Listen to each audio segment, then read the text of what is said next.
ምስጢረ ተዋህዶ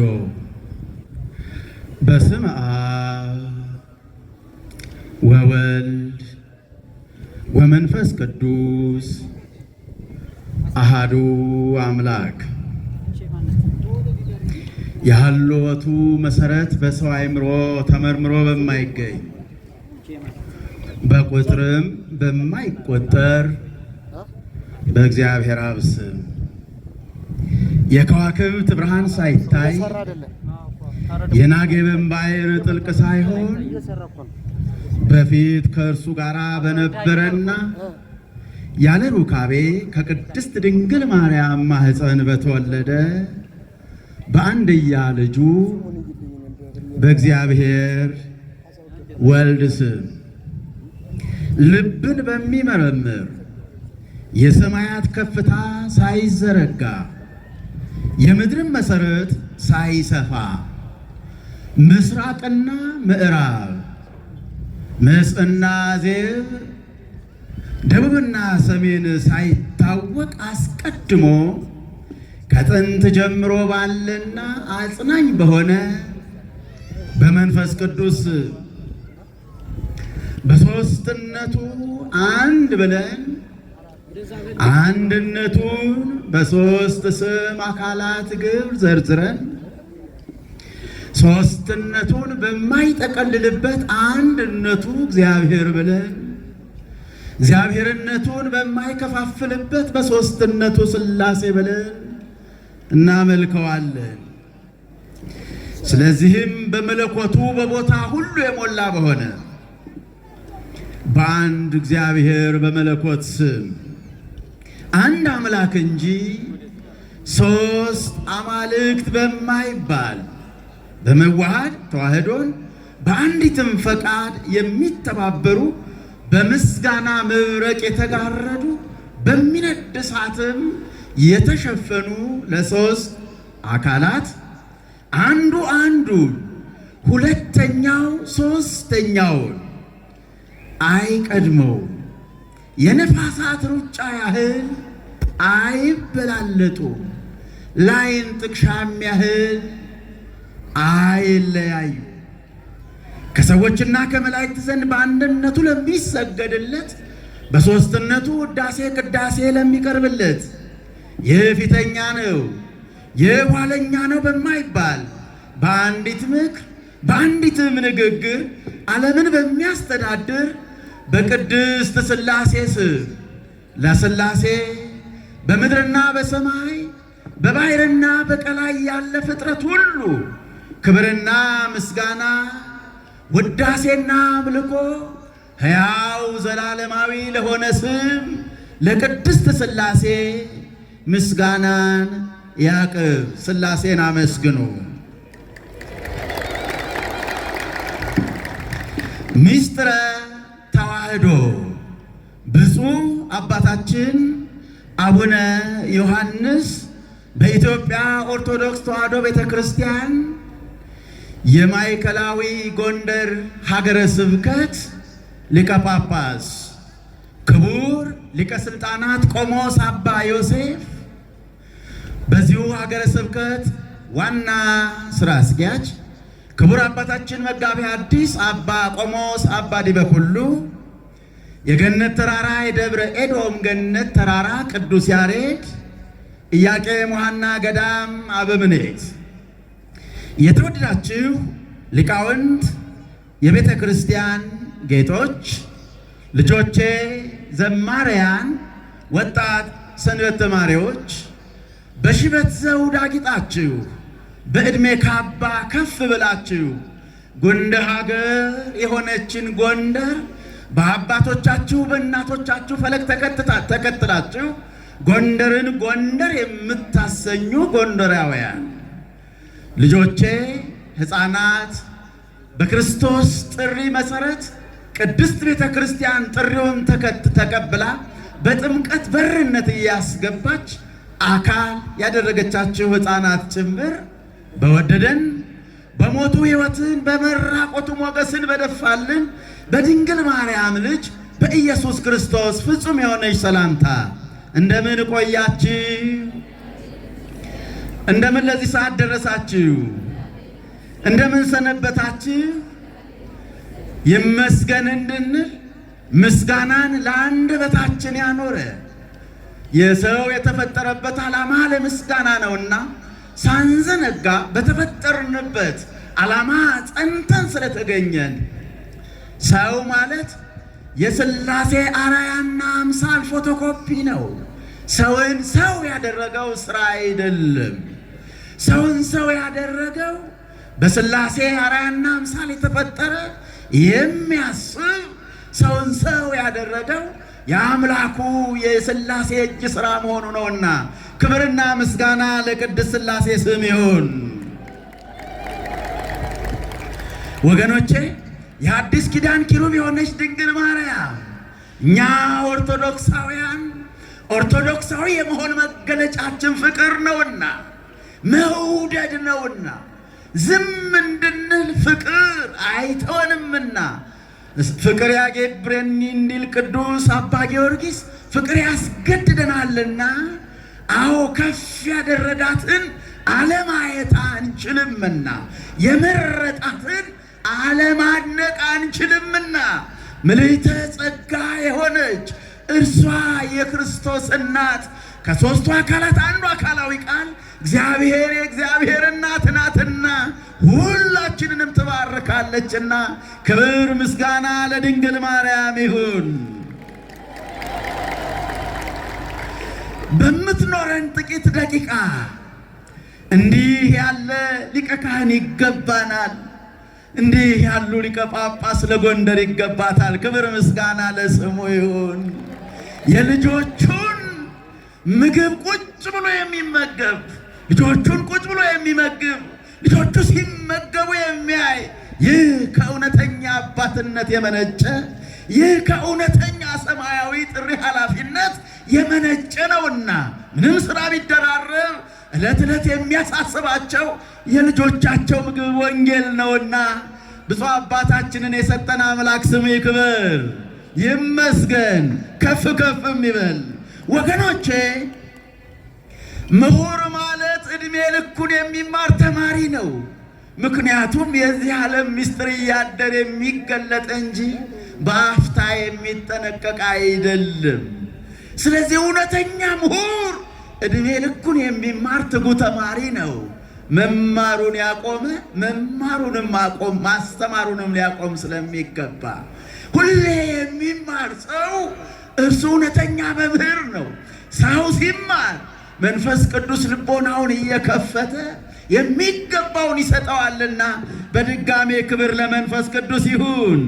ትምህርቴን ከመጀመሬ በፊት የሚያስተምረን መንፈስ ቅዱስ ይሁን። ማን ይሁን? ታስታውሱ ከሆነ የቅዱስ ጴጥሮስን ታሪክ ቅዱስ ጴጥሮስ አንድ ጥያቄ ቀረበለት። ዶሮ እስኪጮህ 3 ጊዜ ትክደኛለህ የሚል ቅዱስ ጴጥሮስ ፈተን ብሎ እንዲህ አለ፣ እነዚህ ሁሉ ቢክዱን ያልክድም አለ። እነዚህ አለ። ይህ አባባል ሸጋ አይመስለኝም። እኔ የሚለው አስተሳሰብ በቤተ ክርስቲያን ቦታ ያለው አይመስለኝም። እኔ ብሎ መጀመር ፍጻሜው የሚያምር አይመስለኝም። እነዚህ ሁሉ ቢክዱን ያልክድም አለ። በእኔነቱ ተመካ። ምነው ቅዱስ ጴጥሮስ ጌታዬ አንተ ካበረታኸኝ ቢል ኖሮ፣ አንተ ጋር ካገዝከኝ ቢል፣ አጽናኝ ጌታዬ ቢል፣ ምክንያቱም ያለ እኔ አንዳች ማድረግ አትችሉም ነውና። እናም እንዲህ ሆነ። በእኩለ ሌሊት አንዲት በማህበረሰቡ አስተሳሰብ በመጨረሻ ጥጋት የምትመደብ የቤት አገልጋይ አንዲት እንስት በፊት ቆመችና አንተ ስትለው ሞገሱ ተገፈፈ።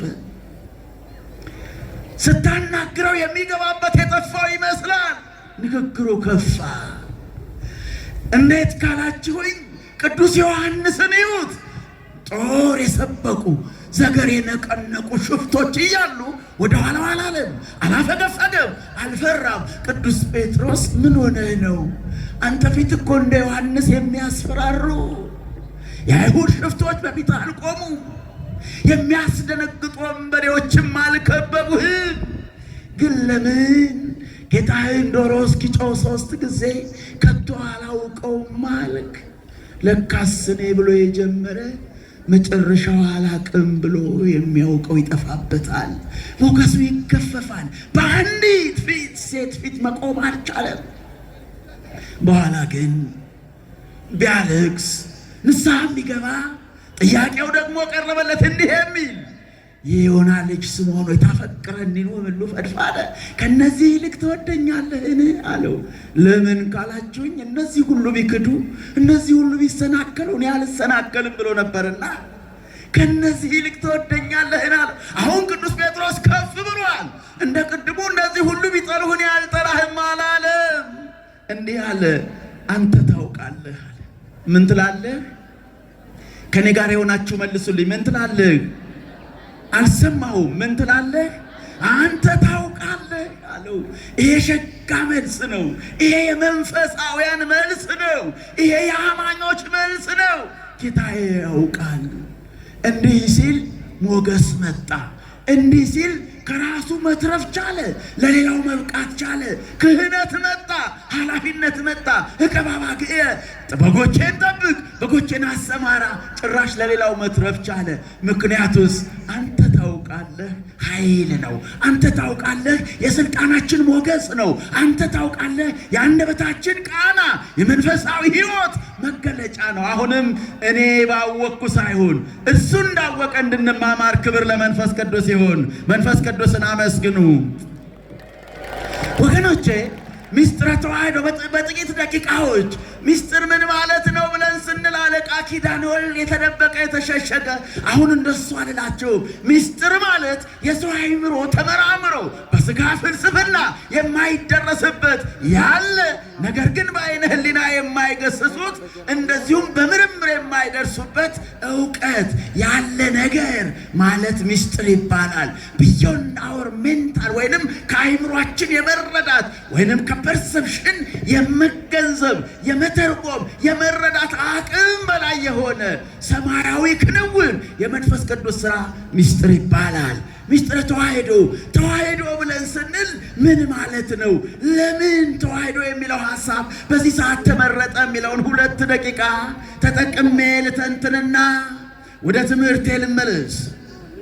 ወገኖቼ ተዋሕዶ በዚህ ሰዓት የተመረጠበት ዛሬ ቀኑ 29 ስለሆነ የመጀመሪያው።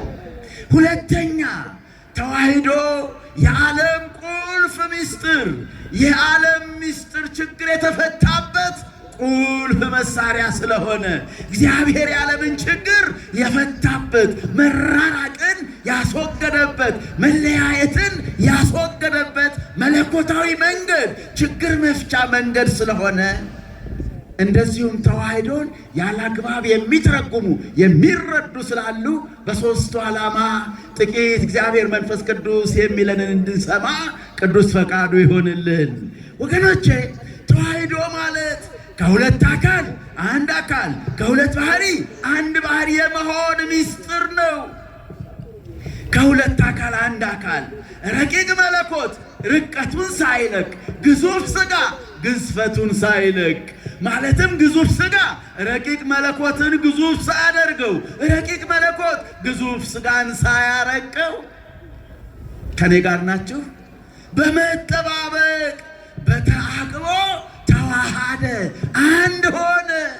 ማ ኢየሱስ ክርስቶስ። ክብር ምስጋና ለስሙ ይሁን።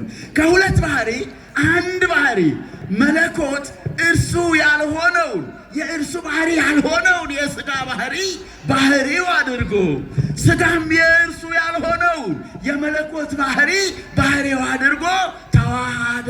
ለምን? የነበረው ችግር ይወገድ ዘንድ እግዚአብሔራዊ ቁልፍ መንገድ ተዋሕዶ።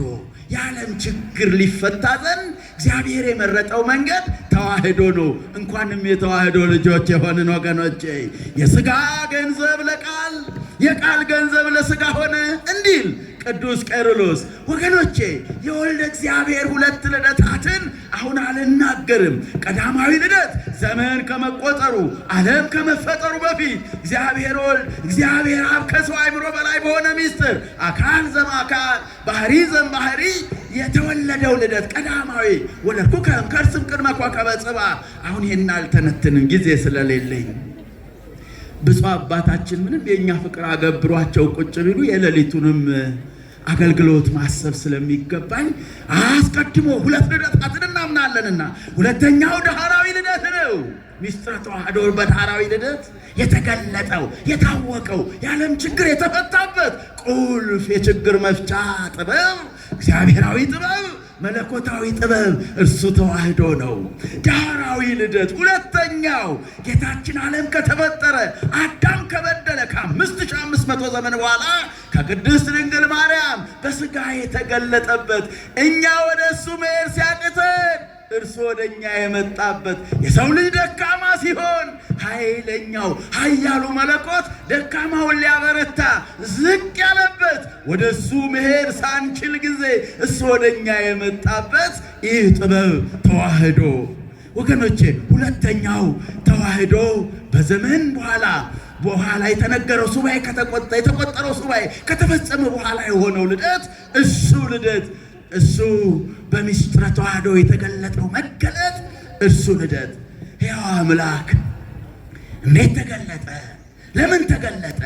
በሥጋ ተገለጠ ይላል ቅዱስ ጳውሎስ በዚህ በአንደኛ ጢሞቴዎስ 3:16 ላይ ለምን የሰውን ልጅ በምኞት ማርኮ ዓለምን አንበርክኮ ይገዛ የነበረ የዲያብሎስ ሥራ ይፈርስ ዘንድ በምን ተገለጠ? በሥጋ ተገለጠ። በምን ተገለጠ? በተዋህዶ ተገለጠ። ለምን? የዲያብሎስን ሥራ የቱን ሥራ? ኃጢአትን ያፈርስ ዘንድ፣ መለያየትን ያፈርስ ዘንድ፣ ሐሴትን ያፈርስ ዘንድ የእነዚህ የሦስቱ ጉዳዮች ድምር ውጤት ሞት ነውና ሞትን በሞቱ ይሽር ዘንድ በተዋህዶ ተገለጠ። ወገኖቼ ዮሐንስ ወንጌል ምዕራፍ 8 ቁጥር 44 አንደኛ ዮሐንስ ምዕራፍ 3 ቁጥር 8 እስከ 9 አነቡ። አማኑኤል እኛ ከእግዚአብሔር ጋር መሆን ሲያቅተን እግዚአብሔር ከኛ ጋር ሆነ። እግዚአብሔር ወልድ ከቅድስት ድንግል ማርያም ተወልዶ እንደኛ ፍጹሙን ደካማውን ማንነታችንን ማንነቱ አድርጎ ዘእንበለ ኃጢአት ከኃጢአት በቀር ኮነ ከማነ እንደ ሰው ሆነ። ክብር ምስጋና ለስሙ ይሁን። ያ መድኃኒት ለምን በተዋህዶ ዓለምን በሽተኛውን ዓለም ይፈውስ ዘንድ የታመመውን ዓለም ያድን ዘንድ ሰው ሆነ። ኢየሱስ ማለት መድኃኒት ማለት ነው። በተዋህዶ የተገለጠው ኢየሱስ ክርስቶስ ነው። ተዋህዶ ማለት ዓለምን ያዳነበት የነገረ ድህነት መንገድ ነው። ኢየሱስ ክርስቶስ በተዋህዶ ተገለጠ። ተዋህዶ ማለት ኢየሱስ ክርስቶስ ነው። ዲያብሎስ የተሻረበት፣ መራራቅ የተወገደበት፣ ጠብ የፈረሰበት ያ ስም ዘላለማዊ ስም ኢየሱስ ክርስቶስ የሚለው ስም ነው። ወገኖቼ ሚስጥረ ተዋህዶ ጎርጎርዮስ ዘንሱስ ይህንን ሐሳብ እንዲህ ይላል። ክርስቶስ ማለት ፈጣሪና ፍጡር አንድ አካል አንድ ባህሪ በመሆን አንድ ሆነ ማለት ነው ይላል። ስንት ሆነ? መልሱልኝ። ስንት ሆነ? አንድ ሆነ ማለት ነው። ዓለም ሳይፈጠር የነበረ ለዘላለሙ የሚኖር ያለውን ሁሉ የፈጠረ እርሱ ነውና ስለ እርሱ ስንናገር ያልተፈጠረ ነው እንላለን። ምን እንላለን? ያልተፈጠረ ነው እንላለን። ሰው ነው ያልነው ስለኛ ባደረገው ተዋህዶ ደካማ ባህሪያችንን ስለተዋሃደ ነው አለ ጎርጎርዮስ ዘንሱስ። እንደገና ቅዱስ መጥምቆም የሚባለው አባት እንዲህ አለ።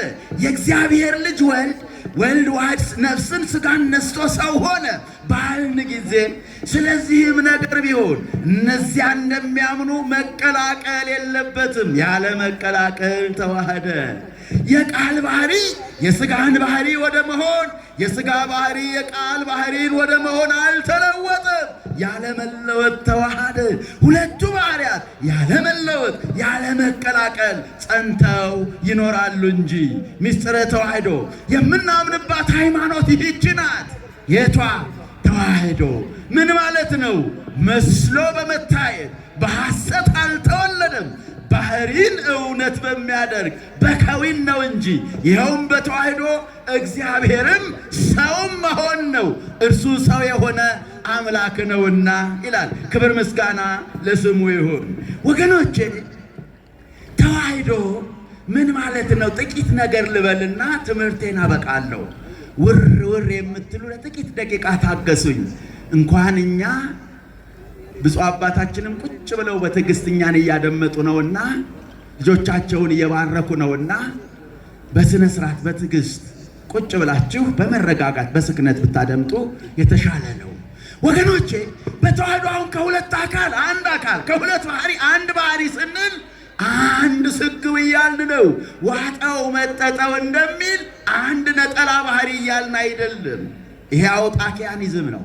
የፈረንጅኛ አፍነካ ያደረጋችሁ እኛ እንደ አውጣኪ ዋን ሲንግል ኔቸር ኦፍ ክራይስት አንልም። እሱ ሞኖፊሳይት ነው። እኛ የምንለው ሚያፊሳይት። ሚያፊሳይት በግዕዝ ቋንቋ አንድ ስግው ባህሪ ማለታችን ነው። ይህም መለኮት ከቅድስት ድንግል ማርያም ከስጋዋ ስጋ ከነፍሷ ነፍስ ነስቶ ተወለደ። በአንድ ጊዜ መለኮትና ትስብእት የተዋሃዱበት ያለመለወጥ ያለመለቀላቀል ያለመለያየት ያለመነጣጠል እንበለ ትድብርት ያለመደመር ነው። ምን አለ? ተዋሃደ። ምን አለ? ተዋሃደ። ቅድመ ዓለም ከአብ የተወለደው ወልድ ድኅረ ዓለም ከቅድስት ድንግል ማርያም ፍጹም አምላክ ፍጹም ሰው ሆኖ ተወለደ። ይህ ኦርቶዶክሳዊ እሳቤ ነው። ለምን? የዓለም ችግር ይወገድ ዘንድ። ወገኖቼ ተዋህዶን ባልተገባ መንገድ የሚረዱት አካል ስላሉ በደንብ ልትሰሙኝ ይገባል። ተዋህዶ አሃዳዊነት አይደለም፣ መጨፍለቅ አይደለም፣ መጠቅለል አይደለም። ተዋህዶ ምስጢር ነው፣ የችግር መፍቻ ምስጢር። እሳቤያችንም ተዋህዶአዊ ነው። ምን ማለት ነው? መለኮት ፈጣሪ በባህሪው ከአብና ከመንፈስ ቅዱስ ጋር አንድ ከሆነ ከሦስቱ አካላት አንዱ አካላዊ ቃል እግዚአብሔር ወልድ በሁሉ ቦታ ያለ በመለኮቱ ሙሉ የሆነ ዘላለማዊ ከሁሉ በላይ የሆነ ሁሉን የሚያውቅ ሁሉን ማድረግ የሚችል ሁሉን የፈጠረ ልዑል የማያገኙት ስውር የማያዩት እሳት የማይጨብጡት ረቂቅ የማይዙት መንፈስ የማይዳስሱት ኃያል በማስተዋል የማይወስኑት ንጉሥ ዘላለማዊ የማይሾሙት ምሉ እዚህ ቀረ የማይባል አምላካችን አንዱ ከሦስቱ አካላት አንዱ አካላዊ ቃል አሐዱ ዘእምቅድስት ሥላሴ የዓለምን ችግር ያስወግድ ዘንድ ምን ሆነ? ባህሪያችንን ባህሪው አድርጎ በተዋህዶ ተገለጠ። ችግር ነበረና የዓለምን ችግር ያስወግድ ዘንድ ተዋህዶን መረጠ። መለያየትን ያጠፋ ዘንድ ተዋህዶን መረጠ። እግዚአብሔር ከሰው ተለይቶ ነበርና ሕዝብና አሕዛብን ያስማማ ዘንድ የተራራቀውን ያቀራርብ ዘንድ ተመስርቶ የነበረውን የጠብ ግድግዳ ያፈርስ ዘንድ በምድር ታቶ የነበረውን ሰላም ይመልስ ያመጣ ዘንድ ተዋህዶን መረጠ። ወገኖቼ ሐዋርያው ቅዱስ ጳውሎስ በኤፌሶን መልእክት ሁለተኛይቱ ምዕራፍ ከቁጥር 14 እስከ 15 እርሱ ሰላማችን ነውና ሁለቱን ያዋሃደ በአዋጅ የተነገሩትንም የትእዛዛትን ሕግ ሽሮ በመካከል ያለውን የጠብ ግድግዳ በሥጋው ያፈረሰ ይህም ከሁለታቸው አንድን አዲስ ሰው በራሱ ይፈርድ ዘንድ ሰላምንም ያደርግ ዘንድ ጥልንም በመስቀሉ ገድሎ በእርሱ ሁለታቸውን በአንድ አካል ከእግዚአብሔር ጋር ያስታርቅ ዘንድ መጥቶም ርቃችሁ ለነበራችሁ ለእናንተ ሰላምን ቀርበው ለነበሩትም ሰላምን የምስራች ብሎ ሰበከ እንዳለ። ወገኖቼ የዓለም ችግር የተፈታው በተዋህዶ ነው። በምንድን ነው? ተዋህዶ ማለት ምን ማለት ነው ብለን ስንል አምላክና ሰው ተቀላቅሎ ማለት አይደለም። ተቀላቅሎ ማለት አይደለም። ተዋህዶ ማለት ምን ማለት ነው ብለን ስንል አምላክ አምላክነቱን ስጋም ስጋነቱን ሳይለቅ ሁለቱ ባህሪያት እያሉ ግን ሁለት ሳይሆን አንድ ሆነ ማለት ነው። ስንት ሆነ? አንድ ሆነ ማለት ነው። የሰው ልጅ በበደሉ ምክንያት ከመጣበት ሞት የዳነበት ጥበብ ተዋህዶ ነው። ደካማ የሰው ልጅ ሰማያዊ ሕይወት ያገኘበት ጥበብ እሱ ተዋህዶ ነው። ወገኖቼ ይሄንን ድንቅ ምስጢር እግዚአብሔር እንዴት ከሦስቱ አካላት አንዱ አካላዊ ቃል እንዴት ሰው ሆነ? እንዴት ከሥጋዋ ሥጋ ነስቶ ከነፍሷ ነፍስ ነስቶ እንዴት ሰው ሆነ የሚለውን የቅዳሴ ማርያም ደራሲ እንዲህ እያለ ይጠይቃል። እሳተ መለኮት በሆድሽ ባደረ ጊዜ እንደምን አላቃጠለሽ? ፊቱ እሳት፣ መልኩ እሳት፣ 7 የእሳት መጋረጃ በሆድሽ ውስጥ ከሆድ የተዘጋጀ የመለኮትን አኗኗር ያይ ዘንድ በሁሉ ይበራል፣ አቅቶት ይመለሳል። የልጅሽ ማይበል ያማተዋል፣ ወደ ቀደመ አኗኗሩ ይመለሳል ይላል። ሚስጥረ ተዋህዶ በስጋዊ ፍልስፍና ገንዘብ የሚያደርጉት ሚስጥር አይደለም። በአይምሮው ሊመራመር ፈለገ፣ በአይምሮ መመራመር አይደረስበትም። ለዚህ ነው ዛሬ ሕዝባችን በኢየሱስ ክርስቶስ እየሳተ ያለው። ይሰናከሉበትም ነበር እንደተባለ ዓለም እየተሰናከለችበት ያለችው በስጋዊ ምርምር በስጋዊ ፍልስፍና የወልድን ማንነት የወልድን ፍጹም አምላክ ፍጹም ሰው የመሆኑን ጥበብ ሚስጥረ ተዋህዶን ለመመርመር በስጋ ሕሊና ስለሚነሳ መጨረሻ ውድቀት ይሆናል። አዎ የሃልዎቱ መሰረት በሰው አእምሮ አይመረመርም። ለዘመናቱ ቁጥር ለዓመታቱ ስፍር የለው። የናጌብ ባሕር ጥልቅ ሳይሆን የከዋክብት ብርሃን ሳይታይ የምድር ዳርቻዎች ሳይሰፉ ሃሎ በመንግስቱ እሱ በመንግስቱ ነበረ። በመንግስቱ የነበረው ወደኛ መጣ። ይሄንን ቅዱስ ያሬድ በአንቀጸ ብርሃን ድርሰቱ ሐሰስዎ ውስተ አርያም ወበየ ረከብዎ ምስለ አብዎ መንፈስ ቅዱስ ከመ ትካቶ ሰገዱ ሎቱ። ምን ማለት ነው? የፍጥረታት ሁሉ የሚመግበውን ሕፃኑን ጡትሽን እየጠባ በጉልበትሽ ታቅፈሽው ባዩ ጊዜ መላእክት እንደወረዱ አልሰገዱለትም ይላል። ሐሰስዎ ውስተ አርያም ወደ ሰማይ ሊፈልጉት ሄዱ። ለምን? ምክንያቱም ቅዳሴ ማርያም ሲመልስ የሰው ሕሊና የመላእክትም አእምሮ በማይደርስበት በአርያሙ የሚኖር ነው እንጂ በፍጥረት ሕሊና በምርምር የሚገኝ አይደለም። ስለዚህ በመንፈስ ቅዱስ ተረድተን ቅዱስ ዮሐንስ እንዲህ አለ፣ ሁሉ በእርሱ ሆነ ከሆነውም አንዳች እንኳ አልሆነም ባለበት በዮሐንስ ወንጌል ምዕራፍ 1 ቁጥር 1 ላይ መጀመሪያ ቃል ነበር፣ ቃልም በእግዚአብሔር ዘንድ ነበር፣ ቃልም እግዚአብሔር ነበረ እያለ ያ ቃል ሥጋ ሆነ ይላል። ይሄ ቃል ዝርው አይደለም፣ አካላዊ ቃል ከሦስቱ አካላት ያንዱ መጠሪያ የሆነው የአካላዊ ቃል መጠሪያ ነው። ቃል ሥጋ ሆነ፣ ዝርው ቃል አይደለም። ወገኖቼ ትንሽ ቸኮል ብዬ ወደ መጨረሻው ለመምጣት እያሰብኩ ነው። ገላትያ ሐዋርያው ቅዱስ ጳውሎስ በገላትያ ምዕራፍ 4 ቁጥር 1 ላይ ነገር ግን እላለሁ ወራሹ ሕፃን ሆኖ ባለበት ዘመን ምንም የሁሉ ጌታ ቢሆን ከቶ ከባሪያ አይለይም አለ። ቁጥር 7 ላይ ስለዚህ ከእንግዲህ ወዲህ እናንተ ልጅ ነህ ባሪያ አይደለህም፣ ልጅም ከሆንክ ደግሞ በክርስቶስ የእግዚአብሔር ወራሽ ነህ አለ።